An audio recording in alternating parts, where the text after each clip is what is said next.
하나님 말씀은 열왕기상 7장 전체와 또 8장 11절까지의 내용으로 언약궤 안에는 두 돌판 외에는 아무것도 없더라라는 제목으로 말씀을 묵상하고자 합니다.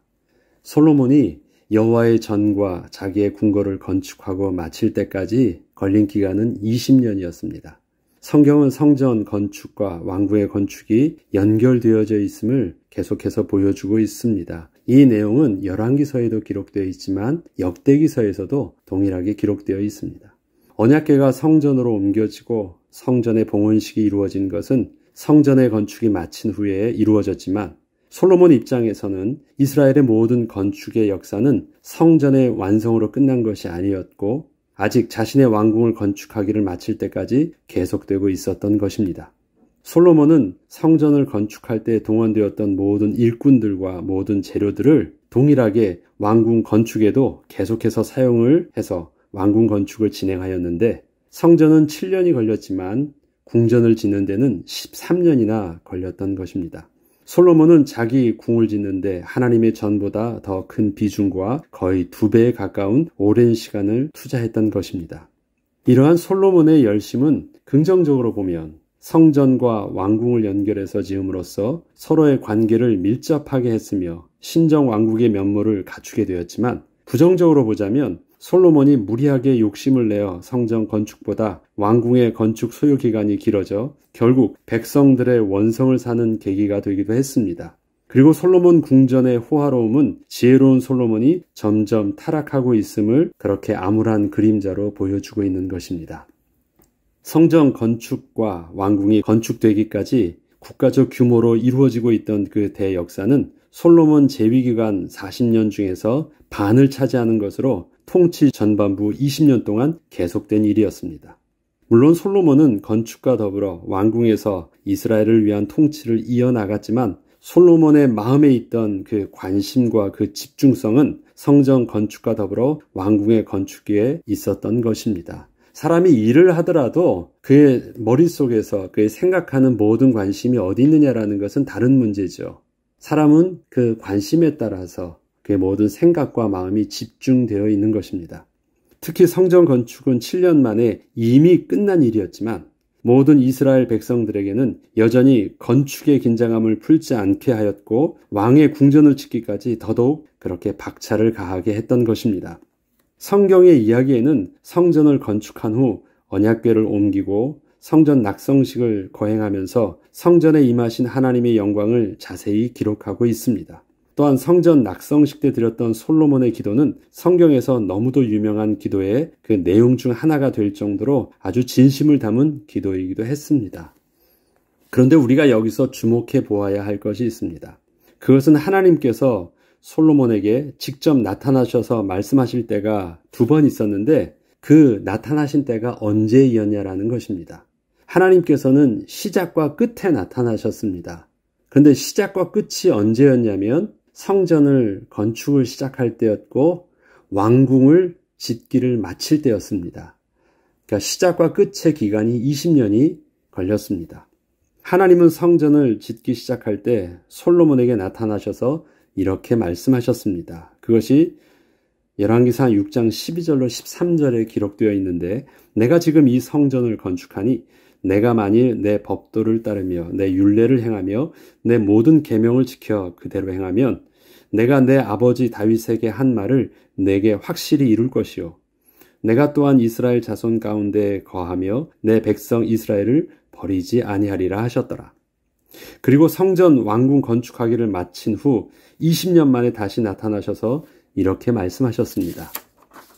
좀 길지만 제가 읽어보겠습니다. 그것은 열왕기상 9장에 기록되어 있는데 솔로몬이 여호와의 성전과 왕궁 건축하기를 마치며 자기가 이루기를 원하던 모든 것을 마친 때에 여호와께서 전에 기브온에서 나타나심 같이 다시 솔로몬에게 나타나사 여호와께서 그에게 이르시되 내 기도와 내가 내 앞에서 간구한 바를 내가 들었은즉 나는 내가 건축한 이 성전을 거룩하게 구별하여 내 이름을 영원히 그곳에 두며 내 눈길과 내 마음이 항상 거기에 있으리니 내가 만일 내 아버지 다윗이 행함같이 마음을 온전히 하고 바르게 하여 내 앞에서 행하며 내가 내게 명령한 대로 온갖 일에 순종하여 내 법도와 율례를 지키면 내가 내 아버지 다윗에게 말하기를 이스라엘의 왕위에 오를 사람이 내게서 끊어지지 아니하리라 한 대로 내 이스라엘의 왕위를 영원히 견고하게 하려니와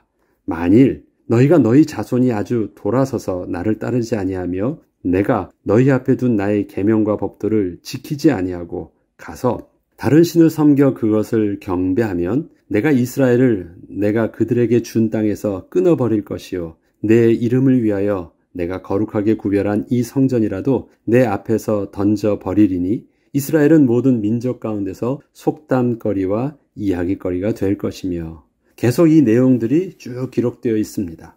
우리가 상식적으로 생각해 볼 때 만약에 하나님께서 다시 나타나신다면 성전 건축을 시작할 때 나타나셨으니까 성전 건축을 마치고 난 후에 솔로몬에게 나타나셔서 어떠한 칭찬이나 격려 또는 축복의 말씀을 해주셨을 것 같은데 성전 낙성식 때에는 솔로몬이 백성들과 함께 감사의 제사를 드릴 때 그 제사를 받아주신 영광의 모습만 드러내셨을 뿐이었고 하나님의 말씀은 없으셨습니다.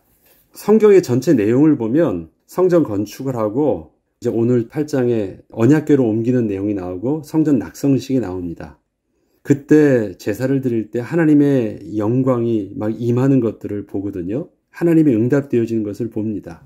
그렇지만 그것은 하나님이 말씀하신 것이 아니라 그 제사에 화답하셨을 뿐입니다. 감사의 제사에 화답하신 모습이었을 뿐 하나님의 어떤 특별한 말씀은 전하지 않으셨습니다. 그리고 13년이 더 지난 후 성전 건축을 마친 후에 하나님께서 나타나신 내용이 다음 장에 나타나는 것입니다. 성경은 이 성전 건축과 그 다음에 왕궁을 이렇게 한 대로 묶어가지고 계속해서 설명해 주시는 데는 특별한 이유가 있는 것 같습니다. 하나님께서는 솔로몬이 자신의 왕궁을 완성할 때까지 13년을 더 기다리셨다가 드디어 나타나셔서 이렇게 말씀하신 것이었습니다. 성경은 여호와께서 솔로몬에게 다시 나타나신 때를 이렇게 기록하고 있습니다. 솔로몬이 자기가 이루기를 원하던 모든 것을 마친 때. 자, 하나님이 소원대로 성전을 마친 때라고 기록되어 있지 않고요. 솔로몬이 자기가 원하던 모든 것을 마친 때라고 말합니다. 그러면 솔로몬의 마음에는 두 가지 관심이 있었다라는 것이에요. 하나는 성전과 하나는 왕궁. 그래서 성전을 마쳤을 때 그는 만족함이나 다 끝났다라는 개념이 없었고요. 그것은 일단 마친 거고 그 다음 계속해서 왕궁을 짓는데 그는 마음을 내려놓지 않고 계속 했다라는 것입니다. 모든 관심과 신경을 다 집중하면서 계속 진행을 그렇게 했다라는 것입니다. 하나님께서는 솔로몬의 마음에 성전의 건축이 우선순위의 일이기는 했지만 그 마음에 전부가 아니었음을 이렇게 보신 것이었습니다. 솔로몬이 아버지가 거주하던 다윗성이 너무 작아 그 필요에 의해서 왕궁을 다시 건축하는 것은 그리 문제될 것이 아니었습니다. 문제는 솔로몬의 관심이 어디에 집중되어 있느냐가 중요한 것이었습니다. 솔로몬의 이야기에는 그래서 언제나 성전과 왕궁이 하나로 연결되어 있었다는 것을 우리가 보아야 합니다. 이것을 다윗 왕과 비교해 보면 이렇습니다. 다윗 왕도 성전과 왕궁에 대한 그 언급이 나오거든요. 사무엘하 7장 1절과 2절에 보면 계속 내용은 더 길지만 1절과 2절만 제가 읽어보겠습니다. 여호와께서 주위의 모든 원수를 무찌르사 왕으로 궁에 평안히 살게 하신 때에 왕이 선지자 나단에게 이르되 볼지어다 나는 백향목 궁에 살거늘 하나님의 궤는 휘장 가운데 있도다. 왕으로 궁에 평안히 살게 하셨다라는 건 뭐냐면 다윗이 다윗성을 지었어요. 그래서 그 이름을 다윗성이라고 말한 거예요. 자기 왕궁을 짓고 그 왕궁을요 다윗성이라는 이름을 지은 거예요. 그러니까 다윗도 그 다윗 왕국을 지어서 이렇게 평안히 살았거든요. 본인도 그렇게 말하잖아요. 그리고 왕궁도 잘 지었어요. 백향목궁으로 잘 만들었다라고 기록하고 있습니다. 그런데 성전을 짓지 않고 먼저 왕궁을 지었어요. 그것에 비하면 솔로몬이 더 나은 거 아닌가요? 솔로몬은 성전을 먼저 지었잖아요.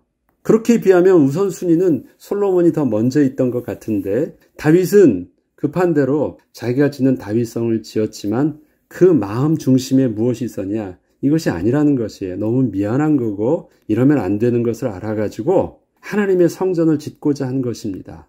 그리고 나단 선지자를 불러서 내가 이런 마음이 있는데 어떻게 하면 좋겠냐 할 때 이제 우리가 알고 있는 하나님께서 나단 선지자를 통해서 그런 일들에 대해서 너는 신경 쓰지 말라고 하고 성전은 너 다음 후대를 통해서 그렇게 하시겠다라는 말씀을 주신 것이에요.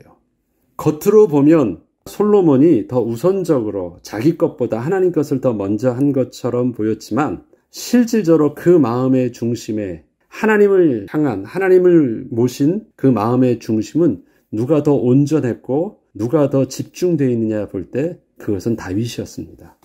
솔로몬은 겉으로는 의무를 다했고 모든 것을 다 먼저 한 것처럼 보였지만 그것은 자기의 의무였을 뿐이지 실질적으로 자기 마음에 크게 차지하고 있었던 부분들은 왕궁에 있었습니다. 다른 건축물들에 있었던 것입니다. 왕궁은 아버지가 지으라는 대로 아버지께서 준비한 모든 시스템을 가지고 그렇게 그대로 한 것입니다. 성전은 그대로 한 것입니다. 그런데 왕궁은 자기의 모든 아이디어와 지혜와 모든 열정을 다 쏟아부었습니다. 그래서 스바 여행이 와서 사람들이 와서 왕궁에 올 때 솔로몬이 지어놓은 모든 것들을 보면서 그렇게 감탄한 것입니다. 이만큼 모든 열정을 그는 그 왕궁에 자기의 모든 것을 다 담은 것입니다. 성전에는 자기의 아이디어가 담기지 않아요. 자기는 해야 될 역할들을 다 감당해서 모든 그대로 한 것이었지만 왕궁은 그렇지 않잖아요. 여러분 같으면 어디에 더 애착이 가겠습니까? 자기의 계획한 모든 것을 이룬 그곳에 더 애착이 가고 그곳에서 자기가 사는 것인데 이렇듯 솔로몬에게 있어서 왕궁은 그렇게 중요한 건축이었고 이 일에 그는 성전의 건축의 2배를 물론 규모가 왕궁이 더 크겠지만 그렇게 역량을 2배를 힘을 다해서 쏟았던 것입니다. 다윗의 삶의 우선순위와 그 중심에는 여호와 하나님이 가득 차지하고 있었습니다. 하나님께서 베풀어 주시는 왕으로서의 모든 영광을 다윗은 그렇게 다 받고 있었지만 언제나 다윗의 관심은 하나님이 먼저였습니다. 그러나 솔로몬은 조금 달랐습니다. 성전 건축은 하나님을 위해서 열심을 다했던 일이었지만 그것은 왕으로서의 아버지 다윗 왕에게 전달받은 사명이었고 의무였지 솔로몬 자신의 가장 중요한 전부는 아니었던 것입니다. 솔로몬은 성전 건축이라는 자신에게 맡겨진 의무를 다한 후에 본격적으로 자신이 진짜 원하던 일을 그렇게 자신의 왕궁을 통해서 하였던 것입니다. 하나님께서는 이러한 솔로몬의 마음을 아시고 솔로몬이 자신이 원하던 일을 다 마치게 되었을 때 나타나셔서 엄중한 경고의 말씀을 그렇게 하셨던 것입니다. 하나님께서는 솔로몬에게 왕궁을 지은 일을 잘못되었다고 책망을 하시거나 문제를 삼은 것은 분명 아니셨습니다. 그거 잘못된 일 아니에요. 왕궁을 지은 것 자체가. 절대 아닙니다. 이미 솔로몬에게 그가 구했던 지혜와 더불어 모든 영광과 존귀도 더해 주실 것을 하나님은 약속도 해 주셨기 때문에 그렇게 부와 귀와 영광과 존귀를 얻는 것은 아무런 문제가 없습니다. 하나님은 그것을 지금 문제 삼거나 책망하시는 것이 절대 아니십니다. 하나님의 말씀에는 만일이라는 조건이 붙어 있다는 것을 보아야 됩니다. 지금 솔로몬의 그 모습 속에는 그 마음속 관심이 하나님께 집중되어 있지 않았기 때문에 이러한 모습으로 계속 나아가게 된다면 결국은 실패할 가능성을 보시고 스스로 경계하며 하나님의 말씀을 다시 붙잡고 그 마음을 새롭게 하시기를 원하셨던 것입니다. 이 말씀을 우리는 이해해야 됩니다. 우리의 모습 속에서 지금은 보이지 않을 정도로 작은 틈이지만 점처럼 보이는 어두움 그림자지만 지금 솔로몬의 앞의 내용들을 보세요. 솔로몬이 하나님 앞에서의 열정과 그 성전을 짓고 있는 모습을 보면 솔로몬 이상 위대한 왕이 없어 보여요. 그런데 거기에 점과 같이 보이는 어두운 그림자를 계속 한마디씩 이렇게 툭툭 던지고 있잖아요. 예레미야는. 그런데 그것을 고치지 않으면 만일이라는 그 한 단어를 솔로몬이 큰 하나님의 음성으로 듣지 않음으로 인해서 일어나는 일들은 무엇입니까? 그것이 점점 암처럼 크게 커지면서 결국 그 인생은 어떻게 해요? 후회하는 인생으로 마치게 되는 것이에요. 그것은 하나님의 징계나 하나님의 저주나 하나님의 책망이 아니었습니다. 하나님의 말씀을 온전히 듣지 못했던, 온전히 마음에 새기지 못했던 그 솔로몬에게 있어서 암과 같이 퍼지게 되었던 그 연약함의 문제였고 실패였을 뿐입니다. 솔로몬이 그래서 이 영광으로 얼마나 흥분되어 있겠어요. 이제 다 마쳤다는 자기 만족이 있을 때 만일 네가 율례와 법도를 지키지 아니하면 이 모든 것 하나님이 다 제어버리시겠다, 다 부셔버리겠다라는 말씀을 하세요. 너 돌로 멋지게 졌으니까 영원토록 무너지지 않을 것 같지? 네가 하나님의 율례와 계명을 따르지 않으면 이 모든 것 다 제하해버릴 거야. 그것을 마치신 후에 그렇게 말씀하시는 것입니다. 그리고 열왕기상 8장 11절까지는 솔로몬이 성전을 완공하고 나서 언약궤를 다윗성에서 성전으로 옮기는 내용을 담고 있습니다. 그 옮기고 낙성식하는 내용이 있는데 오늘 제가 읽었던 본문은 언약궤를 옮기는 부분까지 읽었습니다. 그런데 그 언약궤를 옮길 때 예레미야 선지자는, 저자였던 예레미야 선지자는 중요하게 이 내용을 강조하며 기록하고 있습니다. 여호와의 궤와 회막과 성막 안의 모든 거룩한 기구들을 제사장과 레위 사람들이 메어 옮겼다라는 것으로 기록하고 있습니다. 이 말씀은 모세의 율법에 따라 레위인들 중에서 고핫 자손들이 메어 옮겼다는 것을 보여주고 있습니다. 이것은 아버지 다윗이 실수했었던 그 우사의 사건을 알고 있죠. 이젠 잘 알고 있기 때문에 하나님의 말씀대로 언약궤를 그렇게 진지하게 잘 옮겼다라는 것입니다. 이는 솔로몬이 모세의 율법을 따라 옮기고 있었음을 분명하게 보여주고 있습니다. 솔로몬이 하나님의 말씀에 따라서 온전히 잘 순종하면서 그렇게 진행하고 있었습니다. 이때 저들이 메고 옮겼던 언약궤 안에 무엇이 들어있는지를 특별하게 그런데 성경 기록하고 있습니다. 9절에 이렇게 증거하고 있습니다. 그 궤 안에는 두 돌판 외에 아무것도 없으니 이것은 이스라엘 자손이 애굽 땅에서 나온 후 여호와께서 저희와 언약을 맺으실 때 모세가 호렙산에서 그 안에 넣은 것이었더라. 하나님께서 나는 너의 하나님이 되고 너희는 나의 백성이 될지라. 그래서 하나님과 하나님의 백성 가운데 맺었던 그 언약의 말씀이 바로 언약궤 두 돌판에 기록되어 있잖아요. 그 언약궤 외에는 아무것도 보이지 않더라. 표현을 잘 보세요. 아무것도 보이지 않더라라고 말씀하십니다. 이처럼 언약궤 안에 두 돌판밖에 없었다고 합니다. 본래 언약궤 안에는 두 돌판뿐만 아니라 만나를 담은 항아리와 아론의 쌍난 지팡이도 함께 들어있었지만 솔로몬이 성전을 완공하고 언약궤를 성전 안 지성소에 안치할 때에는 두 돌판밖에 없었다는 것을 특별히 강조하고 있던 것입니다. 이것은 두 돌판, 즉 하나님의 말씀을 특별하게 강조하고 있는 것임을 알 수 있습니다. 사실 두 돌판과 만나 담은 항아리, 또 아론의 쌍난 지팡이, 이 세 가지는 이스라엘 백성들이 하나님의 말씀을 거역한 사건에 대한 흔적들입니다. 그게 좋은 것들이 아니죠. 그게 하나님의 말씀을 다 불순종하고 불신앙하고 거역했을 때 그 아픔을 담고 있는 그 증거물들이에요. 불순종의 상징을 언약궤 안에 담고 뚜껑으로 덮었던 것이 바로 그 안의 내용물들이었습니다. 여러분 아시죠? 이 언약궤 뚜껑이 우리가 잘 알고 있는 속죄소입니다. 그래서 뚜껑이라고 말하지 아니하고 속죄소라고 표현하고 있잖아요. 속죄소란 은혜가 베풀어지는 곳이라는 뜻으로 시은좌라고 불립니다. 다시 말해서 이스라엘 백성들의 불신앙에 대한 죄를 하나님께서 은혜를 베푸심으로 덮어주셨다라는 뜻입니다. 이것이 바로 언약궤가 상징하는 바였던 것입니다. 그런데 솔로몬이 성전을 완공하고 언약궤를 지성소 안에 안치할 때 만나 담은 항아리와 아론의 쌍난 지팡이가 사라지고 두 돌판만 있었다는 것은 하나님의 말씀을 온전히 순종해야 하는 왕과 이스라엘 백성들의 모습을 그렇게 강조하고 있었던 것입니다. 예레미야는 솔로몬 성전 건축과 언약궤의 이동, 낙성식 등을 서술하면서 솔로몬의 그 영광스러운 빛 속에 언약궤의 두 돌판에 지워지지 않고 새겨져 있는 하나님의 말씀을 기록하면서 앞으로 이 말씀을 잊게 되어 실패할 솔로몬의 어둠의 그림자를 이렇게 담아놓은 것이었습니다. 만일 하나님의 말씀과 계명을 너희가 지키지 아니하면, 잊지 아니하면, 지금 하나님이 나타나셔서 그 말씀을 하셨다라고 하고 성전의 핵심이 되는 언약궤를 지성소에 옮기는 과정 속에서 언약궤에는 하나님의 말씀의 두 돌판만이 있었더라. 이런 것들을 통해서 어디에 포커스가 맞춰져야 되는지를 보여주고 있고 솔로몬의 실패가 어디에 있는지를 그렇게 보여주고 있는 것입니다. 솔로몬은 현재 비록 자신이 왕으로서 여호와 하나님을 위하여 성전 건축이라는 위대한 일을 온전히 감당했으나 개인적으로는 그 마음에 하나님의 말씀을 온전히 담고 순종하지 못함으로 결국 인생의 말년은 후회하는 인생으로 그렇게 마무리하게 되었던 것입니다. 성전의 핵심이 되는 지성소에는 하나님의 언약궤가 안치되어 있습니다. 그 언약궤 안에는 오직 하나님의 말씀 외에는 아무것도 없습니다.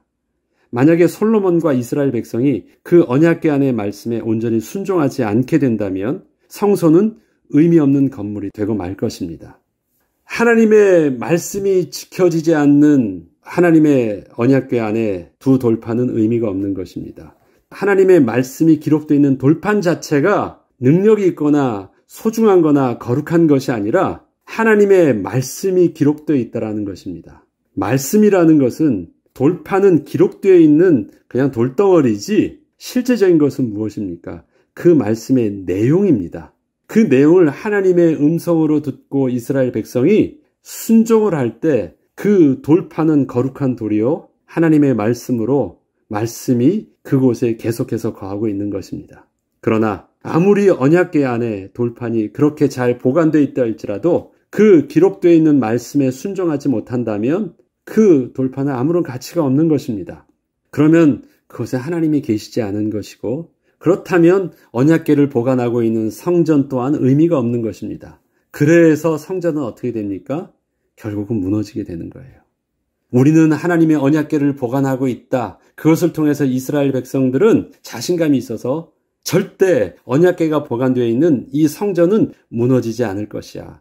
바벨론이 침공한다 할지라도 절대 이곳은 무너뜨리지 못할 것이고 하나님이 지켜주실 것이야. 그래서 아무리 예레미야가 외쳤지만 회개하라고 하고 하나님께 돌아오라고 다시 외쳤지만 멸망할 것을 분명하게 하나님의 음성을 대언하며 저들에게 외쳤지만 이스라엘 백성들은 그것을 한 귀로 듣고 한 귀로 흘렀습니다. 설마 성전이 무너질까? 설마? 그런데 그 성전이 바벨론에 의해서 완전히 무너지게 되고 다 빼앗기게 됩니다. 그 다음에 언약궤는 어디로 갔는지 보이지도 않아요. 무엇 때문입니까? 돌판이 중요한 것이 아니라 말씀이 중요하거든요. 영원한 말씀이 육신이 되어 이 땅에 오신 예수님을 구주로 모신 우리를 성경은 하나님의 거룩한 성전이라고 합니다. 너희가 하나님의 성전인 것과 하나님의 성령이 너희 안에 거하시는 것은 너희가 알지 못하느뇨. 신약 성경은 이렇게 우리의 정체성을 말하고 있습니다. 지성소가 거룩한 이유는 그 속에 하나님의 말씀이 담긴 언약궤가 보관되어 있기 때문이라면 우리가 거룩한 백성이 될 수 있는 이유 또한 영원한 생명의 말씀이 되신 예수 그리스도께서 우리 가운데 거하시고 있기 때문입니다. 우리 가운데 거하시고 있다는 것은 무엇입니까? 하나님이 나의 왕자의 왕으로 계시고 내가 그분의 말씀을 순종할 때 예수님이 우리 가운데 거하시다라는 것을 온전히 우리가 인정하는 것이고 그 모습입니다. 하나님의 말씀이 예수 그리스도를 나의 왕으로 섬기는 우리의 모습이 아니라면 우리가 하나님의 성전의 모습으로서는 맞지 않는 것입니다.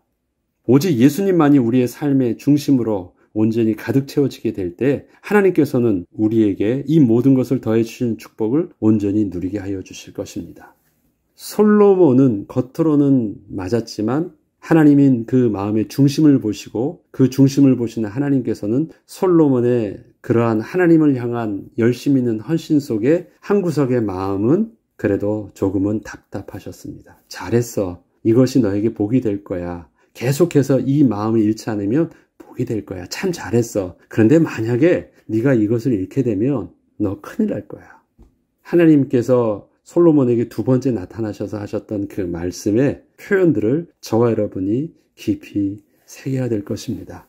그래서 우리 가운데 오늘도 주님이 온전히 삶의 중심 속에서 왕으로 되어 계시기를 우리가 마음에 소원하며 하나님의 소원대로 주의 인도받는 귀한 하루 되길 주님의 이름으로 축복합니다. 기도하겠습니다. 하나님 아버지, 오늘도 우리는 주님이 나의 왕 되심을 고백합니다. 내 마음속에 전부가 되어주시고 그 주님을 온전히 내 마음의 가장 거룩한 곳에 모심으로 우리가 하나님의 거룩한 성전으로 오늘도 든든히 서기를 원합니다. 내가 사람들에게 나는 그리스도인이라 말한다 할지라도 하나님의 말씀이 나의 삶의 중심에 온전히 서 있지 않다면 아무런 의미가 없는데 하나님 오늘도 말씀이 우리의 삶의 중심이 되게 있게 하시고 온전히 그 말씀만이 전부가 되게 하셔서 그 말씀의 기초 위에 그 예수 그리스도의 반석 위에 오늘도 우리의 삶을 능히 이루어 나가게 하여 주옵소서. 감사드리며 우리 주 예수 그리스도 이름으로 기도합니다. 아멘.